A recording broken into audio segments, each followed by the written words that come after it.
దేశవ్యాప్తంగా పరీక్షల పేపర్ లీకేజీలు, విద్యా వ్యవస్థలో జరుగుతున్న అవకతవకలపై ఆగ్రహ జ్వాలలు రగులుతున్న వేళ ఆ నిరసనల సెగ ఇప్పుడు హైదరాబాద్ ను తాకింది.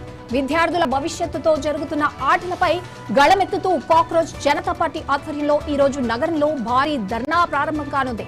హైదరాబాద్ లోని ధర్నా చౌక్ వద్ద ఉదయం 10 గంటల నుండి వేలాది మంది విద్యార్థులు, నిరుద్యోగ యువత, పౌర సమాజ ప్రతినిధులు ఒకే వేదికపైకి చేరుకుంటున్నారు.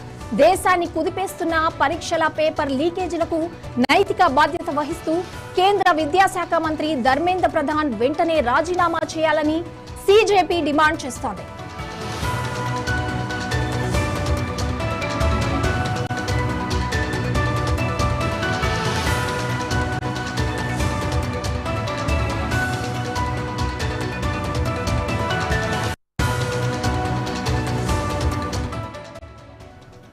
కేవలం నిరసన మాత్రమే కాదు, దేశ విద్యా వ్యవస్థలో సమూల మార్పులు, జాతీయ స్థాయి పరీక్షల నిర్వహణలో పూర్తి పారదర్శకత, పేపర్ లీకేజీల వెనుక ఉన్న ముఠాలపై కఠిన చర్యలు తీసుకోవాలనే డిమాండ్లతో ఈ ధర్నా జరగబోతోంది. ఇప్పటికే ఇందిరా పార్క్ పరిసర ప్రాంతాల్లో భారీ పోలీసు బందోబస్తు ఏర్పాటు చేశారు. పరిస్థితిని ఎప్పటికప్పుడు పర్యవేక్షిస్తున్న పోలీసులు శాంతియుతంగా కార్యక్రమం జరిగేలా చర్యలు చేపట్టారు. విద్యార్థుల భవిష్యత్తు కోసం పోరాటమా లేక రాజకీయ వేడిని పెంచే మరో ఉద్యమమా?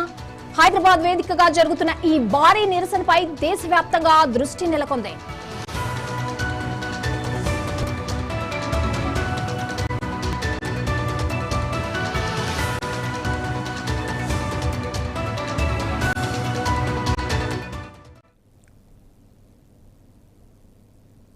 ప్రపంచ పెట్టుబడుల గమ్యస్థానంగా నిలిచిన సింగపూర్ వైపు మరోసారి ముఖ్యమంత్రి చంద్రబాబు నాయుడు దృష్టి సారించారు.